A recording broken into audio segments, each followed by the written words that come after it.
అండి, welcome to nice face. ఈరోజు వచ్చేసి దొండకాయ గ్రేవీ కర్రీ చేశానమాట. అది ఫుల్ వీడియో ప్లేలిస్ట్లో ఉంది, తప్పకుండా చూడండి. శ్రావణ మాసం అయితే వచ్చేస్తుంది కదండి. డబ్బాల సరుకులన్నీ తీసేసి మంచిగా తోమేసుకొని స్టోర్ చేసేసుకుంటున్నాను అనమాట. అలాగే ఇల్లంతా కూడా ఫుల్ బూజు ఉంటుండే, దాన్ని కూడా క్లీన్ చేసేసుకున్నా. ఇల్లు మారి నెలయేనండి అయ్యింది. అయినా సరే ఎంత అంటే ఎంత మంటుందంటే చెప్పలేము. అయినా ఎంత మట్టి అంటే ఏముందండి, శ్రావణ మాసం వచ్చినప్పుడు ఖచ్చితంగా హౌస్ డీప్ క్లీనింగ్ అయితే ఖచ్చితంగా చేసుకోవాల్సిందే కదా. దానికి తోడు ఈ వీడియో షూటింగ్ కూడా. అందుకనే నిదానంగా ప్రశాంతంగా ఉన్నప్పుడు డీప్ క్లీనింగ్ అనేది చేసేసుకున్నా ప్రశాంతంగా. ఇక్కడైతే కొత్త సరుకులు అయితే తీసుకొచ్చాము. ఇంకా అట్లా పోయడం ఎందుకు అని చెప్పేసి దాంట్లో ఉన్న పాత సరుకు అంతా తీసేసి క్లీన్ చేసుకొని అప్పుడు కొత్త సరుకు పోసాను. మిగిలినవి స్టోర్ చేసేసుకున్నాను లోపల. ఈ వీడియో అప్లోడ్ చేసేసరికి శ్రావణ మాసం కూడా వచ్చేసిద్ది. ఎందుకంటే ఇంతకు ముందు కొన్ని వీడియోస్ అనేవి అప్లోడ్ చేసేసి టైమింగ్ అయితే పెట్టేశాను. అందుకని చెప్పేసి ఈ వీడియో కొంచెం లేట్ అవ్వచ్చు. ఈ వీడియో ఎప్పుడో తీసాను, కానీ శ్రావణ మాసంలో మొదటి శుక్రవారం రోజున ఆడియో ఇస్తున్నా చూడండి. శ్రావణ మాసం ముందు ఈ వీడియో అప్లోడ్ చేయాల్సింది, ఇంత టైం పట్టింది అనమాట నాకు. బట్ నాకు తప్పలేదు, మళ్ళీ ఈ వీడియో పెట్టకుండా డిలీట్ చేయడం ఎందుకనే ఉద్దేశంతో పెట్టేస్తున్నాను. ఇవి వచ్చేసి డిలేసెస్ మిల్లెట్స్ అనమాట. ఇందులో రాగి, గోధుమ, అలాగే fruits and dry fruits, oats కూడా ఉంటాయి. అలాగే జొన్నలు కూడా ఉన్నాయి. చాలా అంటే చాలా హెల్త్కి మంచిది. అలా అని చెప్పేసి రోజు తినకూడదు, వీక్లీ 2 or 3 times తినాలి. ఇదే ఫస్ట్ టైం తీసుకున్నా, కానీ చాలా బాగుంది. ఇవి వచ్చేసి 1 cup మిల్లెట్స్ వేసేసుకొని నైట్ అంతా వేడి పాలల్లో నానబెట్టుకోవచ్చు. లేదంటే ఎర్లీ మార్నింగ్ 6కి నానబెట్టేసుకొని మీరు తినే టైంకి అంటే 8 or 9 లోపు నానిపోతాయి. ఇందులో చియా సీడ్స్ వేసుకోవచ్చు. అలాగే అప్పటికప్పుడు కట్ చేసుకున్న డ్రై ఫ్రూట్స్, అలాగే ఫ్రూట్స్ కూడా వేసుకొని తినేసేయచ్చు అనమాట. చాలా అంటే చాలా బాగుంటుంది, తప్పకుండా ట్రై చేయండి. ఇంకా ఇక్కడ సరుకులు పోసుకోవడం అయితే అయిపోయింది. ముందుగా అయితే అరమరనంతా క్లీన్ చేసేసుకున్నాను.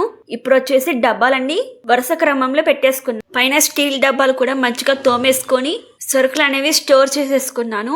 ఇక్కడున్న అన్ని అరమరలు అంటే అన్ని అరమరలు కూడా క్లీనింగ్ చేసేసుకొని పెట్టేసుకున్నాను అనమాట. ఎందుకంటే శ్రావణ మాసం వచ్చేస్తుందని. ఫస్ట్ అయితే కిచెన్ మొత్తం డీప్ క్లీనింగ్ అయితే అయిపోయింది, అది వీడియో పెట్టలేకపోయాను. ఇప్పుడు వచ్చేసి హాల్ అనమాట. హాల్ వచ్చేసి మంచిగా క్లీన్ చేసేసుకొని డెకరేటింగ్గా పెట్టేసుకున్నా. నాకు ఇలాంటి డెకరేటింగ్ అంటే చాలా ఇష్టం. అలాగే కన్నయ్య కూడా. ఇక్కడ చూసారా, గాజు గ్లాసుల క్యాండిల్ అనేది నేనే తయారు చేశాను. ఇదే ఫస్ట్ టైం, కానీ ఎప్పటి నుండో చాలా కోరుకుంటుండే ఇలాంటిది చేసుకోవాలని. కానీ ఇప్పటికీ కుదిరింది. క్లీనింగ్ వీడియో వచ్చేసి సీజన్ 2 కూడా ఉంది, అది కూడా తప్పకుండా చూసేయండి. అలాగే మా ఛానల్ని కనుక మొదటిసారి చూస్తున్నట్లయితే మా ఛానల్లో ఎన్నో రకాల రెసిపీస్ అనేవి వీడియో రూపంలో ఉన్నాయి, తప్పకుండా చూడండి.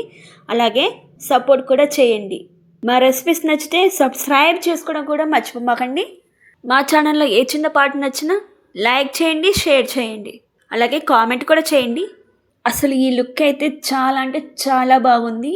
అలాగే ఇక్కడ మనీ ప్లాంట్ పెట్టడం వల్ల ఇంకా లుక్ వచ్చింది.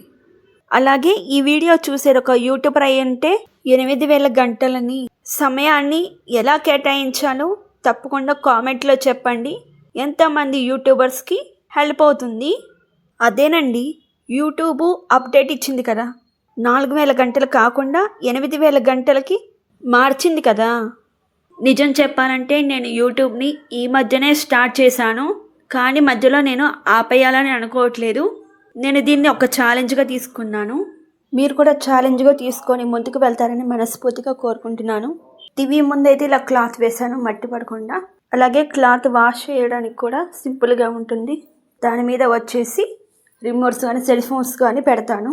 ఇంతకు ముందు క్లాత్ ఓపెన్ చేసి చూపించా కదా, అక్కడ వచ్చేసి అమౌంట్ కానీ లేకపోతే చిన్న చిన్న పేపర్స్ కానీ ఇంపార్టెంట్వి పెట్టుకుంటారనమాట. ఇక్కడైతే నేను గోధుమ పిండితో కేక్ చేసుకుంటున్నాను. చాలా అంటే చాలా టేస్టీగా ఉంది. ఒకవేళ మీరు కూడా చేసుకోవాలనుకుంటే డీటెయిల్స్ అయితే చెప్పేస్తున్నాను. 1/2 కప్పు పెరుగు తీసుకొని 2 teaspoons ఆయిల్ వేసుకొని ఆర్ గీ, నా దగ్గర గీ ఉంది, గీ వేసుకుంటున్నాను. ఈ రెండు కలిపేసి మంచిగా కలిపేసుకోండి. కలుపుకున్న తర్వాత 3/4 కప్పు బెల్లం వేసుకుంటున్నాను. నేనైతే బెల్లంతో చేసుకుంటున్నా కాబట్టి. ఈ బెల్లం కొలతైనా తీసుకోవాలంటే 1 కప్పు గోధుమ పిండికి 3/4 కప్పు బెల్లం అనమాట, అట్లా తీసుకుంటున్నాను. ఈ బెల్లం మొత్తం కలిసే వరకు కలిపేసుకోవాలి. తర్వాత వచ్చేసి ఇంకా గోధుమ పిండి కూడా 1 కప్పు వేసుకొని కలిపేసుకుంటున్నాను. గోధుమ పిండి కూడా మొత్తం కలిపిన తర్వాత ఇందులో చిటికెడు ఉప్పు వేసుకొని కలిపేసుకోవాలి.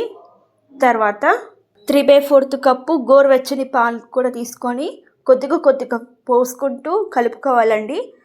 ఇలా ఇక్కడ చూపించిన కన్సిస్టెన్సీ వచ్చిన తర్వాత అప్పుడు కేక్ గిన్నెలోకి తీసేసుకోవాలి.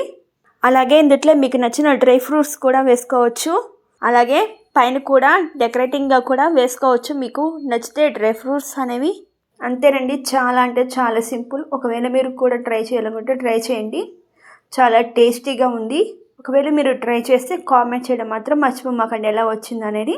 అలాగే నా ఛానల్లో బొంబాయి రవ్వతో చేసిన కేక్ కూడా ఉంది, అది కూడా తప్పకుండా ట్రై చేయండి.